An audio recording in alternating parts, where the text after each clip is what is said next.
ونصلي ونسلم على رسوله الكريم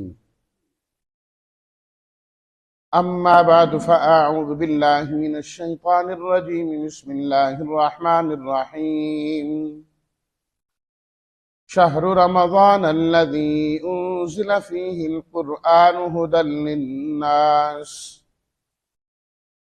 وبينات من الهدى والفرقان صدق الله مولانا العظيم اللهم صل على سيدنا ومولانا محمد وعلى آله وأصحابه وبارك وسلم۔ رمضان کا مہینہ وہ ہے جس میں قرآن اتارا گیا، ہدایت ہے لوگوں کے لیے اور واضح نشانی ہے ہدایت کی اور حق و باطل کے درمیان فرق کی۔ بات چل رہی تھی رمضان المبارک کے متعلق کہ رمضان کو رمضان اس لیے کہتے ہیں کہ رمضان کا معنی ہوتا ہے جھلسا دینا، جلا دینا۔ یہ مہینہ بھی ایسا ہے کہ اس کی عبادات سے انسان کے سارے گناہ جلا کر بھسم کر کے ختم کر دیے جاتے ہیں، کچھ بھی باقی نہیں بچتا۔ اور اس پر میں نے حدیث ذکر کی تھی کہ آپ علیہ الصلاۃ والتسلیمات نے فرمایا جس نے رمضان کے روزے رکھے اللہ اس کی بھی مغفرت فرما دیتے ہیں، جس نے رات کا قیام کر لیا اللہ اس کی بھی مغفرت کر دیتے ہیں، جس نے لیلۃ القدر کا قیام کر لیا اللہ اس کی بھی مغفرت کر دیتے ہیں۔ ایک ایک عمل اس کا ایسا ہے جس پر مغفرت ہوتی ہے، تو اس لیے کسی عمل کو بھی حقیر سمجھ کے چھوڑنا نہیں چاہیے۔ اس میں کوئی شک کی بات نہیں ہے کہ رمضان المبارک انتہائی عظمتوں والا ہے، انتہائی برکتوں والا ہے۔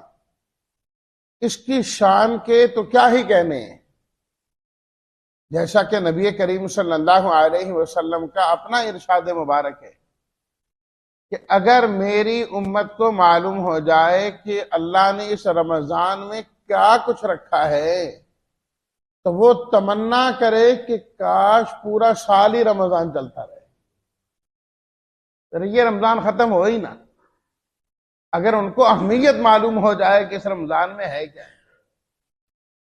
عام طور پر تو اہمیت معلوم نہیں ہوتی نا، اس لیے 100% کوشش ہوتی ہے کہ روزے 29 ہوں، 30واں روزہ نہ آئے درمیان میں، بس 29 تک کی بات رہے۔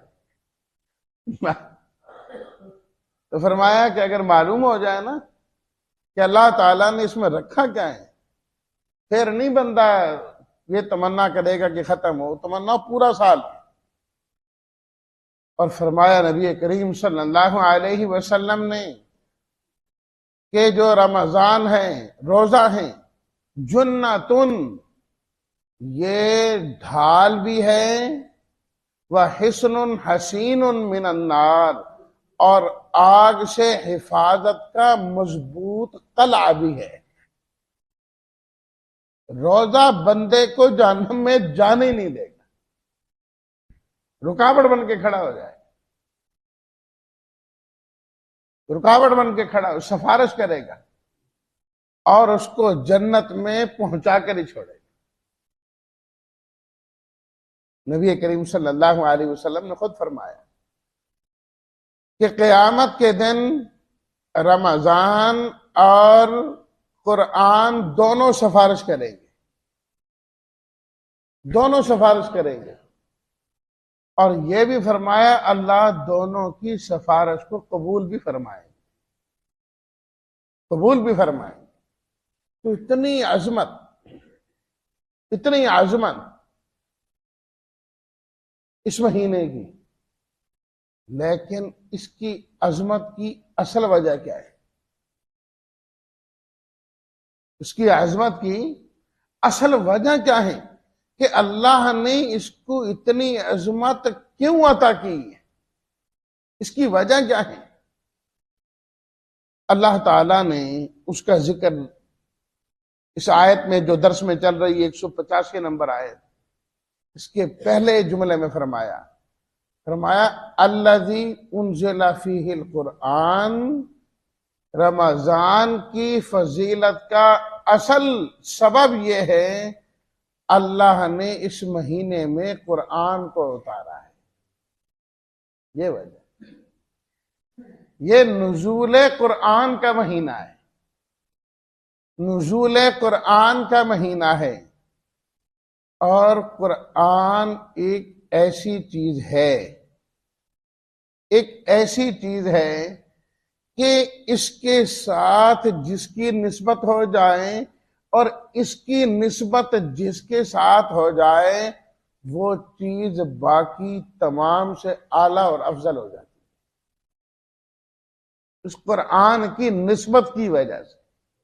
مثال کے طور پر خود قرآن ساری کتابوں سے اعلیٰ، ساری کتابوں سے اعلیٰ، آسمانی جو زمینی ہے وہ تو اس کے مقابلے میں کسی کھاتے کی نہیں، تمام آسمانی کتابوں میں قرآن سب سے اعلیٰ، اور جو فرشتہ اس کتاب کو لے کے آیا وہ فرشتہ سب سے اعلیٰ، اللہ اکبر۔ اور جس نبی صلی اللہ علیہ وسلم پر یہ قرآن اتارا گیا وہ تمام نبیوں سے اعلیٰ، تمام نبیوں سے اعلیٰ۔ جس رات میں یہ قرآن اتارا گیا وہ رات ساری کتابوں سے اعلیٰ، ساری راتوں سے اعلیٰ، وہ رات ساری۔ تو فرمایا اسی طریقے سے جس شہر میں یہ نازل ہوا، زیادہ تر مکہ اور مدینہ میں ہی نازل ہوا نا، وہ شہر تمام شہروں سے اعلیٰ، تمام شہروں سے اعلیٰ، ان شہروں جیسا کوئی شہر ہی کوئی نہیں۔ دیکھو نا، ابھی قاری صاحب ہو کے آئے، جو وہاں سے ہو کے آئے ہمیں وہ بھی اچھا لگتا ہے، رونا بھی ایسے ہی چاہیے۔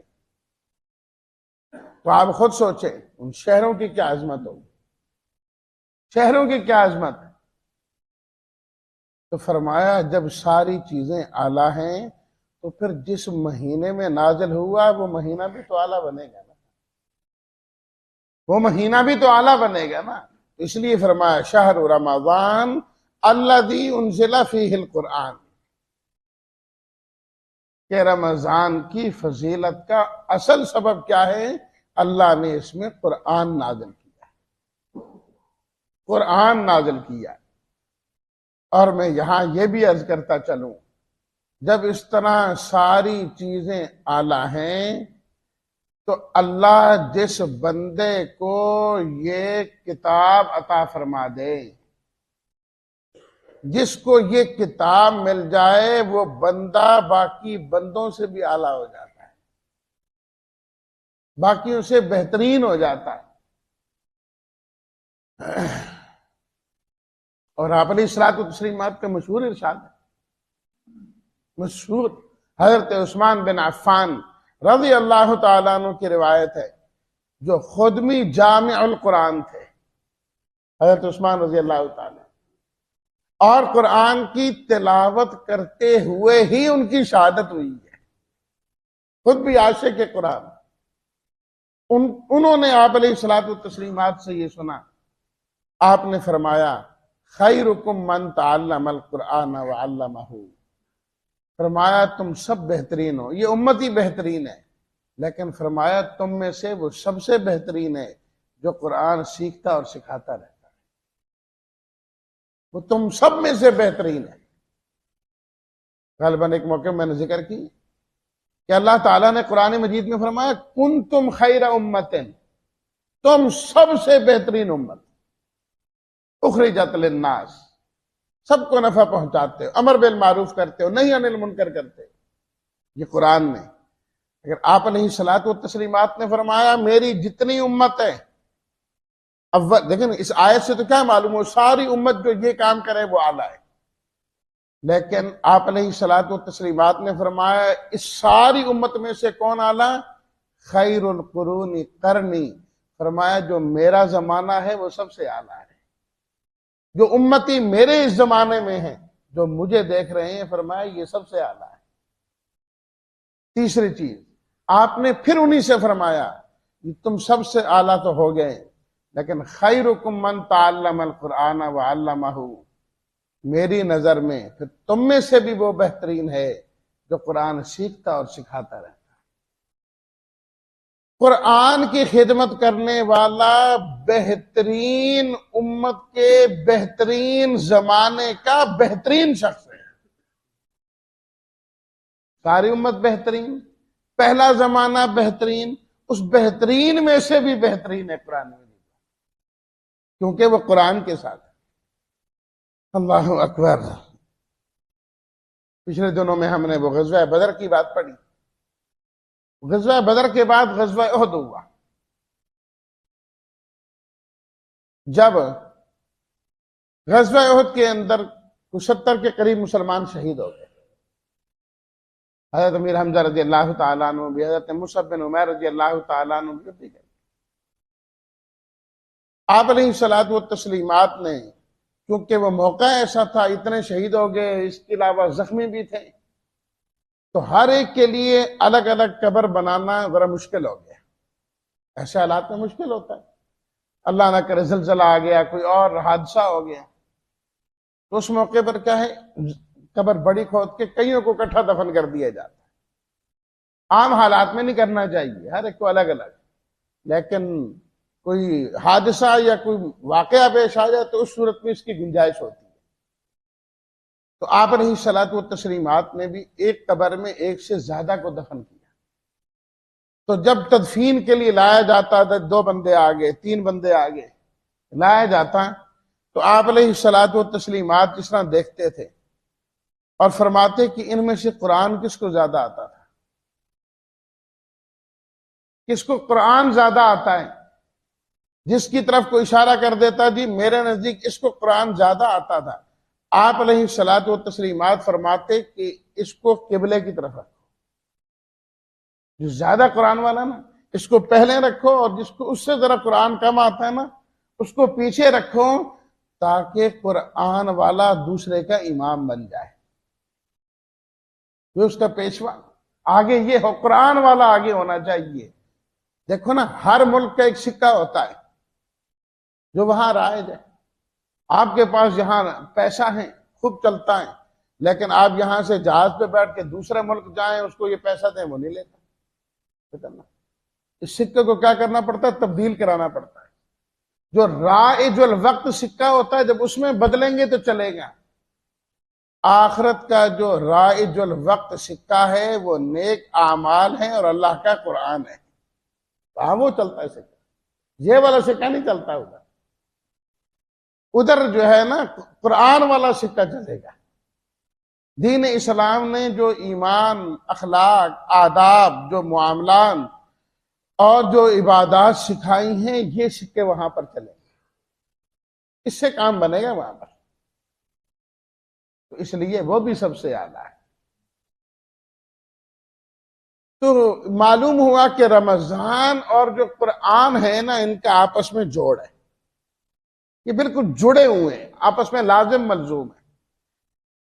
رمضان کے تعارف کی بات آئی تو اللہ نے رمضان کا تعارف قرآن سے کروایا۔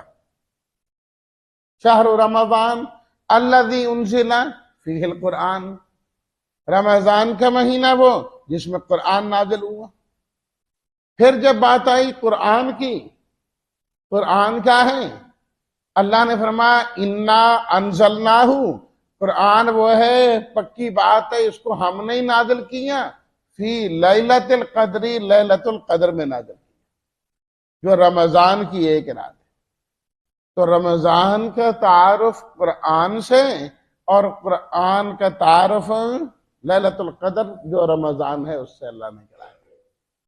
معلوم ہوا کہ اس ماہ میں ہر چیز کا ایک سیزن ہوتا ہے نا، کہتے ہیں جی آم کا سیزن آ گیا، اب کیلوں کا سیزن آ گیا، جی اب فلاں چیز کا سیزن آ گیا، مختلف سیزن آتے ہیں۔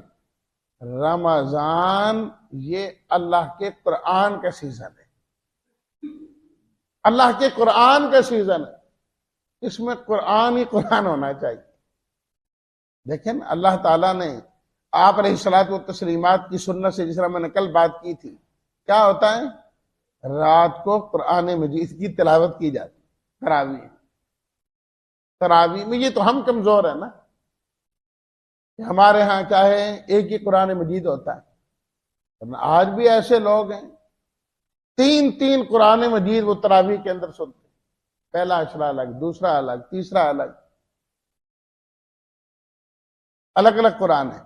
ایک ختم ہو گیا پہلے اشرے میں، ابھی پاکستان کی کئی مساجد میں ہوتا ہے اس طریقے سے۔ گندیا میں خواجہ خان محمد صاحب رحمۃ اللہ علیہ، ان کی زندگی میں بھی ایسا ہی ہوتا تھا، اور آج بھی وہاں پر ایسا ہی ہوتا ہے، 10 دن میں قرآن مجید مکمل، 3 قرآ الگ الگ، کیونکہ ایک دم پڑھانا مشکل ہوتا ہے، گلے کے مسائل اور دیگر چیزیں ہوتی۔ پہلے 10 دن میں ایک قاری صاحب نے پڑھائی، دوسرے دن اور تیسرے میں اور۔ یہ تو ہماری ہمت کمزور، ہم کمزور کہ 2 رکعت پڑھ کے بھی بعض ساتھی جب تک چکر شکر نہ لگائیں سکون نہیں آتا۔ اور خواجہ صاحب کے بارے میں آتا ہے کہ وہ سلام پھیرنے کے بعد جس طرح بندہ تشہد میں بیٹھتے ایسے ہی بیٹھتے تھے، اس سے بھی نہیں ہلتے تھے، پھر کھڑے ہو کے پھر نماز، پھر ویسے ہی بیٹھتے، جتنی دیر لگ جاتی بس ایسے ہی 2 زانو رہتے، اتنے رب کے حضور حاضر ہیں، اس کا کلام پڑھ رہے ہیں، ایسے ہی باد ابرے میں۔ ہماری تو تیاد مشکل ہو جاتی ہے، اب کئیوں کے ساتھ پڑھتا ہوں، تھوڑی دیر تیاد ہل رہے ہوتے ہیں، پاؤں سیدھا کر رہے ہیں، کبھی ٹیڑھا کر رہے ہیں، کبھی یہ کر رہے ہیں کہ بیٹھا نہیں جا رہا۔ تو جس چیز کو آدمی زیادہ کرے نا اس کی تو عادت بن جاتی ہے، تو چونکہ ہماری زندگی میں یہ زیادہ نہیں ہوتا اس لیے ہمیں مشکل پیدا ہو۔ تو رمضان کی اہم ترین عبادت اللہ کا قرآن ہے، اللہ کا قرآن ہے۔ اللہ ہمیں اس کی قدر کرنے کی، اس کو پڑھنے کی، اور زیادہ سے زیادہ اس کو سمجھ کر اس پر عمل کرنے کی اللہ ہم سب کو توفیق نصیب فرمائے۔ وآخر دعوانا ان الحمد للہ رب العالمین۔